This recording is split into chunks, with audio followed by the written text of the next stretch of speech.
मेरा एक स्टूडेंट है, सिविल सर्वेंट है, सीनियर लेवल पे है, करीब 40 साल का है। उसने आज तक शादी नहीं की। क्या उसकी शादी करने की इच्छा नहीं थी? पूरी इच्छा थी।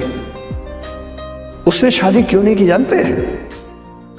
जब वो 25-26 की उम्र में था, जब वो मेरा विद्यार्थी भी था, एक दिन मेरे पास आके बोला कि सर एक बात करना चाहता हूँ। मुझसे मेरे स्टूडेंट्स ऐसी बातें खूब करते हैं पर्सनली आके, अब तो मैं टाइम कम दे पाता हूँ, पहले तो ये सब होता रहता था क्लास के अलावा। एकदम रोता हुआ है, आंखों में आंसू भरे हुए बहुत सारे। अरे क्या हो गया भाई?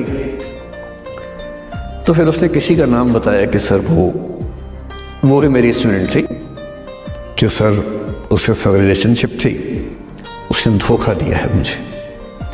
अच्छा, धोखा देने वाली कहानियां मुझे बहुत अपील नहीं करती। मेरा मानना है कि दोनों पक्षों की गलतियां का धोखा करते रहते हैं, ऐसा थोड़ा ना होता है भाई।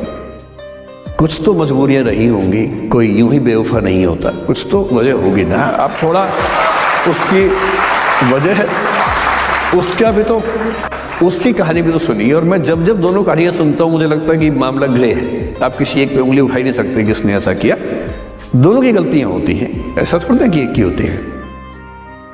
तो मैंने कहा चलो कोई बात नहीं यार, हो गया तो हो गया, तू नहीं कोई और सही, ऐसा क्या है। वो इतनी बड़ी दुनिया है, 8 अरब की आबादी अब है, उस समय भी 6-7 अरब तो थी। मैंने कहा 3.5 अरब 350 करोड़ में कोई तो होगी तुम्हारे लिए, ऐसा क्या है, कोई और देखेंगे। पर वो थोड़ा ज़्यादा सेंटिमेंटल था उस समय।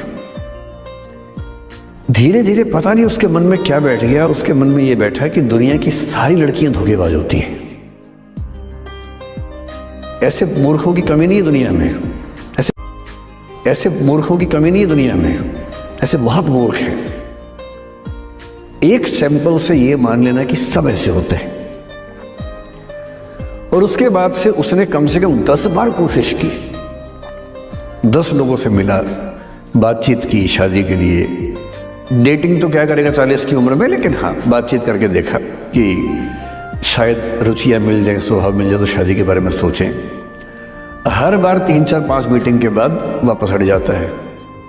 जब तक मैं पूछता था, बोलता था कि सर 3-4 मीटिंग के बाद लगता है कि ये भी वैसी ही है। मैंने कहा भूल जाओ भाई, उससे भूल जाओ, बात खत्म हो गई। उसके बच्चे घूम रहे हैं आजकल स्कूल में, अब तुम कम से कम शादी तो कर लो। वो भाई साहब आज तक अकेले हैं, तो पूरी संभावना है कि वो जीवन अकेले ही गुजरेगा उसका।